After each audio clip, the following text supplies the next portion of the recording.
C'est un plaisir pour moi de vous faire une introduction sur la bilharziose génitale chez la femme. Donc, c'est une maladie qui affecte à peu près 450 millions de personnes à travers le monde, selon le risque de distribution de la bilharziose schistosoma hématobiome que vous voyez sur la droite. Donc, 56 millions de femmes sont supposées avoir la bilharziose génitale chez la femme. Mais ce n'est pas simplement une maladie due à hématobiome, elle peut se voir également avec les autres espèces de schistosomiase ou de bilharziose. Suivante.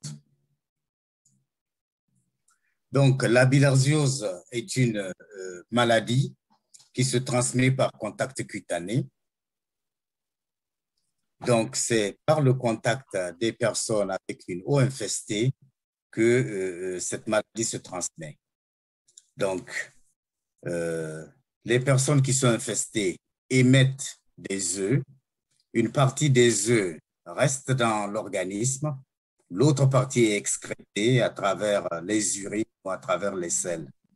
Une fois que ces œufs excrétés sont en contact avec l'eau, donc ils vont libérer des formes de larvaires qui vont s'introduire dans des mollusques, dans des petits mollusques qui sont des petits escargots d'environ 1 centimètre. Voilà. Donc, ces escargots-là, maintenant, au bout d'un certain moment, vont libérer ce qu'on appelle des cercaines, qui sont la forme infectante de la maladie. Donc, ce sont ces formes-là qui vont traverser la peau et se transformer en vers à l'intérieur de l'organisme humain. Donc, la bilharziose, c'est des vers, mais c'est des vers qui sont au niveau des vaisseaux sanguins. Et ces vers-là, maintenant, vont se mettre à excréter des œufs. Voilà. Une partie qui reste, qui est responsable de la mobilité, et l'autre partie qui est excrétée et qui sert à maintenir le cycle. Suivante. Diapo suivante. Donc, comment se fait le diagnostic de la bilharziose génitale chez la femme? Nous savons que les femmes et les jeunes filles peuvent présenter des symptômes urogénitaux après avoir été en contact avec l'eau douce, l'eau contaminée. Donc, cela peut se manifester à travers des pertes vaginales, des pertes de sang, des saignements au cours des rapports sexuels, spotting. Elles peuvent avoir des signes non spécifiques comme des démangeaisons génitales, des sensations de brûlure, des douleurs pelviennes avant ou après les rapports sexuels. Elles peuvent avoir des urines teintées de sang et les filles peuvent également présenter ces signes. Suivante. Donc, chez la femme, la bilharziose génitale est diagnostiquée à travers une inspection visuelle de lésions caractéristiques qui peut être ou au niveau du col de l'utérus ou au niveau des parois génitales. Elles peuvent revêtir un aspect granuleux ou un aspect de papule caoutchoueux. Voilà. Elles peuvent aussi prendre l'aspect de taches, voilà, de taches jaunâtres homogènes qui ont un aspect granuleux. Donc, à l'inspection au niveau du col de l'utérus ou des parois vaginales, voilà, c'est ce que l'on voit quand une personne est infectée de la bilharziose génitale féminine. Suivant. Des complications peuvent survenir et ces complications peuvent être soit des saignements pendant l'examen, donc des saignements de contact. Quand on met le spéculum, il y a un saignement. Voilà. Ça peut être se manifester en termes d'infertilité, d'avortement ou de grossesse extra-utérine, de mixture involontaire lors de la toux, du rire. Voilà. La bilharziose génitale féminine aussi peut se manifester sous forme d'ulcères génitaux, de tumeurs ou de tuméfaction au niveau de la vulve, du vagin, du col de l'utérus ou carrément au niveau des organes génitaux externes. Voilà. On peut avoir des tumeurs qui sont en réalité dues à la bilharziose génitale chez la femme. D'autres complications peuvent survenir qui incluent des retards de croissance. Ça, c'est des complications liées à la bilharziose en général, l'anémie, des crampes, des difficultés d'apprentissage, de l'absentéisme scolaire. Surtout, c'est les jeunes enfants, les jeunes filles. Suivante. Comment se traite la bilharziose génitale? Donc, elle se traite avec un médicament qu'on appelle le praziquantel, qui est administré à la dose de 40 mg par kilo en dose unique. Cette administration peut également se faire à l'aide d'une toise, comme ceux qui travaillent dans les pays où le traitement de masse est mis en place. C'est une toise qui donne un dosage équivalent qui est utilisé pour le traitement. Donc, ce praziquantel-là va tuer les vers et puis il va empêcher l'apparition de nouvelles lésions. Voilà. Suivante. Diapo suivante.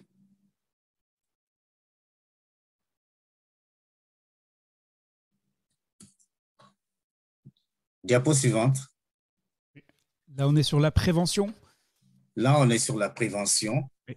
Donc, comment se fait la prévention de la bilharziose génitale? Donc, cette prévention se fait d'abord en évitant les contacts, voilà, les contacts avec l'eau contaminée. Donc, c'est quelque chose qui se fait dans des contextes où il y a, on cherche à avoir un bon approvisionnement en eau potable, un bon assainissement, voilà, et une bonne éducation sanitaire pour demander aux gens d'éviter ces contacts avec les eaux contaminées. Voilà.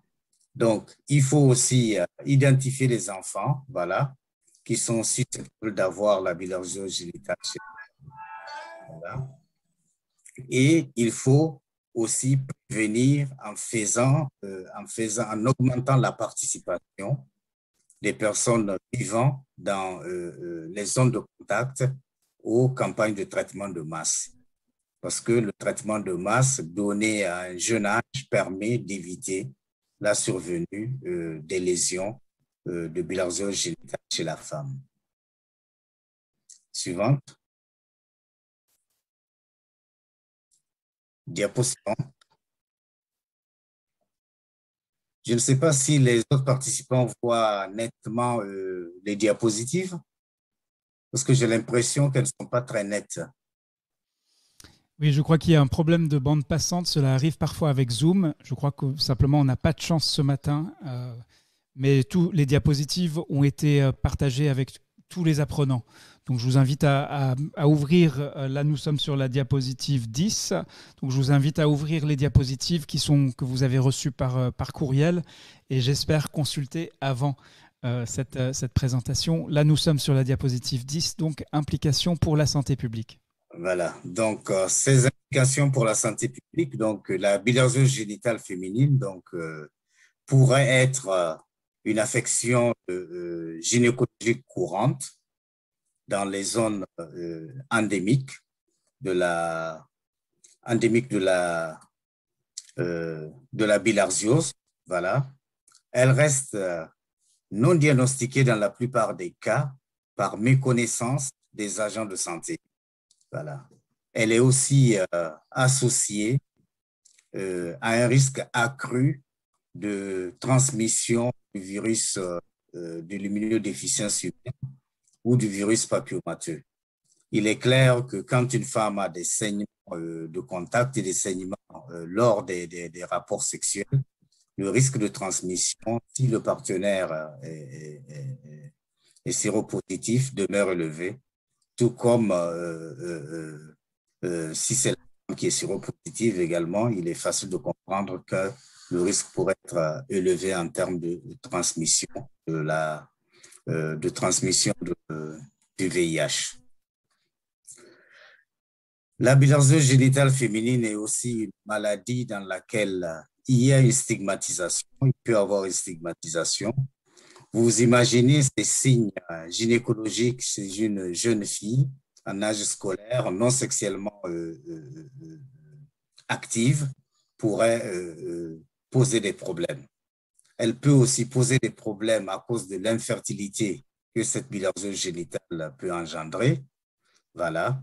Et aussi à cause des autres problèmes liés à la santé sexuelle et reproductive.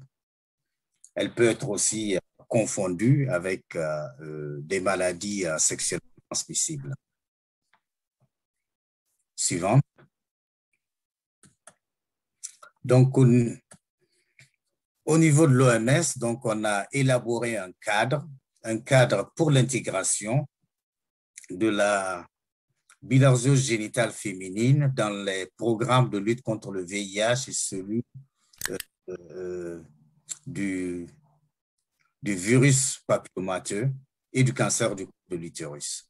Donc, ces trois programmes peuvent travailler en intégration par rapport au dépistage et au traitement de la bilharziose. Donc, au niveau des campagnes de dépistage du cancer du col de l'utérus, le diagnostic de la bilharziose génitale féminine aussi peut être fait.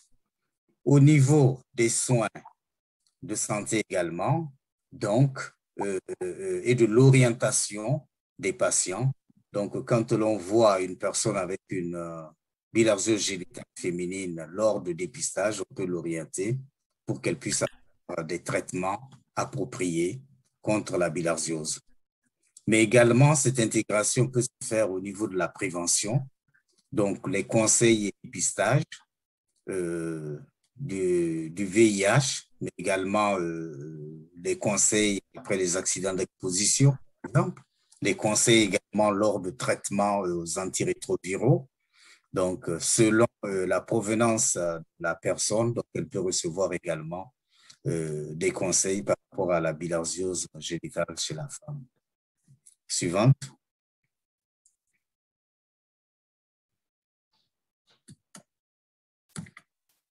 Donc, compte tenu de tout cela, donc Bridge Geneva Learning Foundation, dans le cadre du projet FAST et en collaboration avec l'OMS, donc nous avons développé un cadre de compétences par rapport à la bilharziose génitale féminine. Donc, nous avons tenu un atelier qui s'est déroulé au mois de juillet, atelier au cours duquel plus de 65 participants provenant de 15 pays ont participé. Et les résultats donc, ont permis de développer un cadre de compétences qui est subdivisé en deux, voilà, pour ceux qui font des examens cliniques, mais également un groupe de compétences pour ceux qui travaillent au niveau communautaire. Donc, ces compétences ont été développées et nous pensons et nous demandons également à tout partenaire, en tout cas, voulant développer une formation dans le cadre de la bilharziose génitale féminine, d'y faire référence. Suivante. Donc, les résultats de cet atelier que nous avons tenu au mois de juillet donc, a permis de développer 27 compétences. Donc, il y en a 16 pour le milieu clinique et 11 pour le milieu communautaire. Voilà. Donc, ces compétences-là permettent de diagnostiquer, de traiter et d'identifier les femmes à risque et de prévenir la survenue de bilharziose chez la femme. Donc, au niveau du milieu clinique, donc c'est-à-dire là où il y a les personnes font des examens pelviens, voilà, donc il y a les questions qu'il faudrait poser lors de l'examen, par exemple les traitements antérieurs, les facteurs de risque, etc. Et au niveau communautaire, il y a 11 compétences qui ont été identifiées, comme par exemple les facteurs d'exposition aussi, les signes et la participation au traitement de masse, à l'éducation sanitaire, etc. Suivante. Donc, voici en résumé donc une introduction sur la bilharziose génitale chez la femme. Je vous remercie. Il y a des ressources qui sont disponibles et parmi ces ressources, donc, il y a des documents de l'OMS. Nous avons également comme ressources des articles, voilà, qui sont listés ici dans la documentation qui vous a été remise. Merci.